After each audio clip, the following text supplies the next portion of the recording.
Welcome to the show. I'm Danella, and here's what's happening now. Rest in paradise to the Queen of Soul, Aretha Franklin. Also this week, a school district has found the ultimate way to save money, and that is to cut actually teaching. I'll let you know where and exactly what's going on. And in our world, do you know this? This was shocking to me, and it is, would you like your children's cereal with a side of weed killer? You will be shocked to hear which popular cereals actually contain harmful, cancer-causing chemicals. But first, we'll start in New York. Actually, this is for Brooklyn 988. Wrote me last week and asked me to address the new Uber law. He says here in New York, he'd like to hear my take on it because it's got a lot of us here like blank face. So let me say this, I'm not living in New York right now. So to be honest with you, when I first saw this story, right? And I say it as a story because, again, I'm not living in New York. So it feels, a little bit detached. So anyway, I'm reading up on it, and the environmentalist in me, I know, don't get mad, New Yorkers, initially was like, that sounds like a good idea. Initially, I'm thinking, and if you're unfamiliar, it's this Uber, Lyft. They have a cap on how many drivers can be driving the cars. Really, the cap is on the cars. Basically, for 1 year, they cannot add any new cars than the number that they have right now. That's the law that has passed. In addition to that, before I get into how I feel about it, Uber now is trying to think of new ways to bypass this law. Some of the ways Uber is thinking about combating this law is by sharing vehicles with other Lyft drivers, because again, the rule is cars, not drivers. So for example, if there is a Lyft driver who's not using his or her car, and that car is idle, where Uber is saying we could let a new driver use that car. And then another way Uber's trying to work around it is by actually now hiring drivers that are black car drivers and taxi yellow cab drivers. So that's what Uber's trying to do to combat it. They're like, we don't want to stop, service. This is what we'll do because a lot of people use our service. Now, here's what the government is saying. And this is what they're putting out. This is what I read. That one of the reasons is congestion. We all know New York City, super congested. So they were saying, way too many cabs, ride shares. So we're going to put a cap on these ride shares for now and do a study for a year, check some things out. They also said that there had been some yellow cab drivers that had committed suicide. So again, they put a cap on the rideshare drivers. But when you investigate further, right, you hear everyone speaking out, the ACLU, Al Sharpton. Here's what the concern is that they feel it's race related. And here's why. Because even today, in New York City, I mean, for years have lived in New York, and I remember this being true for the years that I've lived there. Years, nearly 10 years, just about 10 years. Well, anyway, that's this. A lot of yellow cabs, they just bypass brown people. And I remember specifically a lot of, like, anytime I was with my boyfriend at the time or male friends, they would pretend to be at a deli, like they're outside the deli. They would have flowers and stuff, so they're pretending to be looking inside, and the girls would always hail the cab. I would hail the cab, and then they would get in, and sometimes it almost looked like the cab driver would get scared thinking maybe we're going to rob him because multiple guys coming towards the cab. And it was really crazy, and it's, to me, shocking because this is still happening in 2018. And so what the consensus is, from what I'm seeing now, and maybe for you, Brooklyn 988, it's that you also might feel that, right? That it's biased towards brown, black people. I think I am going to have to agree with you And the complaint is this, you have so many people saying that when they're on the outskirts, and I've witnessed this as well, if you're living further out of New York City. So let's say you might live further out in Brooklyn. Shoot, I'll say New Jersey, anywhere that's not right in New York City. A lot of times it's hard to get a cab, especially if you're like, oh, I'm trying to go uptown. Depending on how far uptown is, yellow cabs don't want to take you, and they have a right to say, no, we're not going to take you. And see, that's why Uber, rideshare, Lyft, all of those are great, because you could just put in where you're going, get a guaranteed car, get to where you need to get to. So we're just going to have to see how this plays out. I say this because it's a year that they're going to watch and see, allegedly. And Uber's saying, hey, we're going to put faith in you guys and say that you're going to study this in a year and see what's best. My hope is that there can be a solution. My initial thought is, why not also limit the amount of yellow cabs on the street? That's my thought. Not just ride shares, but regular yellow taxi cabs as well. My hope is that, obviously, making a solution that is favorable for the environment, reducing congestion, however, not promoting further discrimination. So thank you so much, Brooklyn 988, for asking me about this. And it really made me look deeper. And it's so much stuff that's going on, outside of my personal life. But even just in our news is so much stuff going on that it's hard to hear some of these other very important stories. And so, honestly, thank you so much. I appreciate not only you subscribing and commenting, but you even bringing this to my attention, because I am literally every day scouring the news, multiple sources, trying to find out what's going on. And I did see that they made the rule, but I had to do further investigation to hear all these different sides, not just the side that's being sold. Right? So I want to thank you so much for bringing that to my attention. All right. Now, let's jump into political pop. And here is your political pop for Friday, August 17th. There was a new study released this week saying that the areas most flooded with prescription opioids are mostly represented by Republicans. Yeah, the opioid crisis has hit America hard, but here are the areas: the South and Appalachia have been hit hardest. Areas that make up the Appalachia are West Virginia, Alabama, Georgia, Kentucky, Maryland, Mississippi, New York, North Carolina, Ohio, Pennsylvania, South Carolina, Tennessee, and Virginia.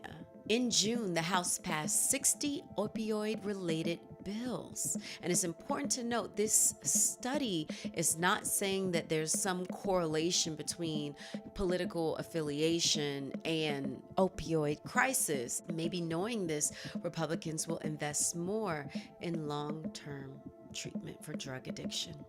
I'm DanellaNOW, and that was your political pop. What I didn't get to mention is that we're right in a palindrome week. That is a week where the dates are the same forward and backwards. So if you think about it, August 19th is 8/19/18, 8/19/18. Ooh. Yeah, so it started on August 10th and continues through the 19th. Pretty cool. So now we'll head to Colorado. There, a school district has reduced school. Instead of a 5-day week, they now have 4 days. Why? An effort to save money. The school district is District 27J. The district is northeast of Denver and serves nearly 18,000 students. We're talking 12 elementary schools, 4 middle schools, and 4 high schools, and 5 charter schools. It is the 98th district in the state approved by the Colorado Department of Education to adopt the shorter schedule. So here's what they're planning in this area. They say students will get 4 days, and each day they'll add 40 additional minutes to the school day. But yeah, Monday, no more schools in that area starting this school year. The school is also offering parents, they say they'll give parents daycare on Mondays for $30 a day. That's going to be tough for a lot of parents, really tough, because who's going to watch their children? And do they have the money to afford $30 a day every Monday for childcare? It's reasonable when you think about childcare. However, every single day, that additional cost for parents is tough. But yeah, they say the district in that area have been trying to raise money, and nothing. And so far, they estimate they'll save almost $1 million by cutting out a Monday, every Monday. And this week alone, if you missed my show last week, you missed that this week is Mommy's Week Alone with KJ. My nanny's enjoying her vacation, and I cannot imagine for these parents, how difficult that's going to be to have to find some kind of childcare for your child. An additional, like outside of whatever childcare you're getting when your child is out of school, but to add an additional whole day. And hopefully their education will not suffer. Oh, this is terrible. I swear in America, we are worried about all the wrong things. Speaking of worried about the wrong things, here's something you should be worried about before we get into In Our World, because you definitely need to be concerned at that. But are you following how much you're tracked? Maybe you don't care, but I thought this was interesting. So the Associated Press this week reported that Google tracks you even when you opt out of being tracked. Okay, so if you turn off your location, Google still tracks you. This can affect up to 2 billion Android and Apple users. 2 billion worldwide. Man, tracked. So if you don't want to be tracked and you've already said, no, I'm turning off my location because I don't want to be tracked, here's what you really need to do. They say that you have to turn off another setting called Web and App Activity, which is enabled by default. And it does not mention that it's storing your location data. So if you don't want that saved, you have to turn that off. Web and App Activity. And then that's how it can stop logging you. I swear, when you see, if you ever try to read the print, it feels like, literally weeks you'll be reading like all the fine print on what they can do. But then when I saw that, I dug a little deeper and found this, which I missed last month. So this was from the Wall Street Journal. Did you know that a third party, not a computer, actually reads your emails? We're talking about humans. Humans reading your actual email. Here's how. If you use any kind of app that has access to your Gmail account, a person can go in and read your actual emails. And Google allows it. And nobody's talking about it. So I know in a lot of ways you're being tracked. I know, but when you are thinking I keep thinking in my mind almost like, oh, Big Brother, some computer or government somewhere. But Carol in Cleveland could be reading your personal emails. Ooh, shame on you, Google. And I use all of your products. I know.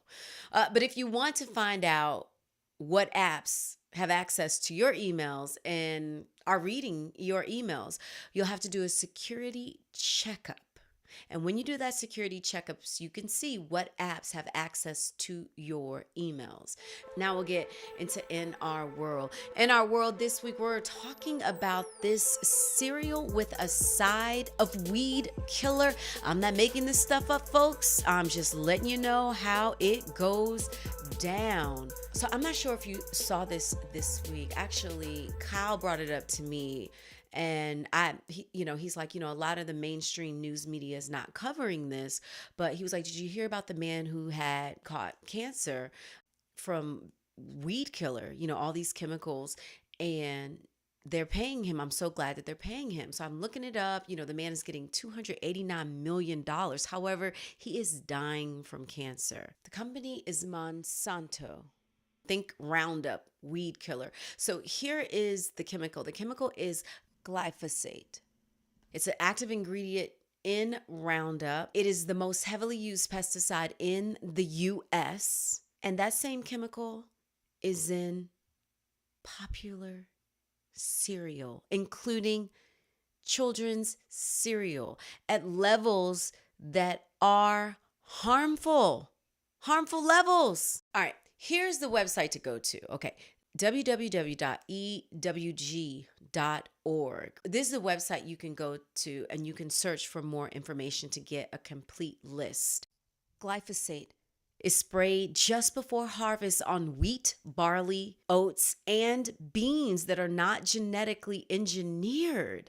The U.S. Right to Know, they are a nonprofit. They revealed that the FDA has been testing food for glyphosate for 2 years and has found, quote, a fair amount. However, the FDA has not released its findings, and no one's really talking about this. So let me talk to you about some of the cereals that's on this list. Again, you can check this out for yourself, egw.org. Okay, so let's start.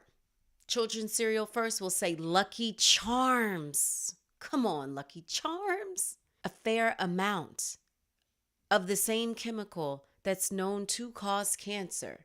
Remember, they're paying out for this.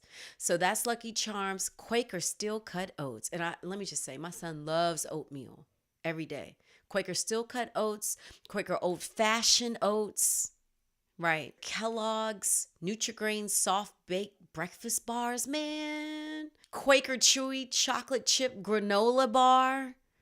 Nature Valley Crunch granola bars, oat and honey. When I tell you that used to be my granola, it was my granola. Cheerios. Cheery. Mickey Ficky O's. Cheerios, whole grain oat cereal. Oh man, this is out of control. And to see this and to see how it's just kind of hidden from us. And we need to know. So here's my takeaway on this. I know every week you're probably like, especially if you're somebody who watches all the time, you're like, okay, Danella, this isn't funny anymore. You keep joking about eating air. Why do you keep saying these things? And to me, the way that we can all process this is anything in abundance is going to be bad, right? So on one end, we think oats are good, right? But we're not really thinking about how they're harvesting it. How are they producing all of this food for all of us? How are they doing it? And unfortunately, they're spraying Roundup, weed killer, on these oats, and that's going into our bodies. According to the articles, because you know how they try to get you out here. They try to get you. So I've not done any independent testing on my own. I'm just reporting the facts as I have researched them. Because I literally just this week was thinking, oh, I need to find a cereal that my son can actually eat. And it's interesting. He actually is allergic to wheat. And I'm like, how do you get allergic to wheat? And in your mind, you think gluten. But no, he's actually allergic to wheat and corn. And he has a lot of these weird kind of food allergies. And I'm like, maybe that's because the food is so bad now in our country. I'm just saying, why are you allergic if it's nature-y, Why would you get sick? Obviously, something in it isn't working well with his body. And now to read this list, because I was thinking, oh, he eats oatmeal so much. Luckily, we use a different oatmeal, but still, he's oatmeal like every single day. I was thinking, oh, maybe I can get a rice cereal, but they say rice, you have to look out for arsenic. I'm like, well, maybe I could find another kind of breakfast alternative for him. But yo,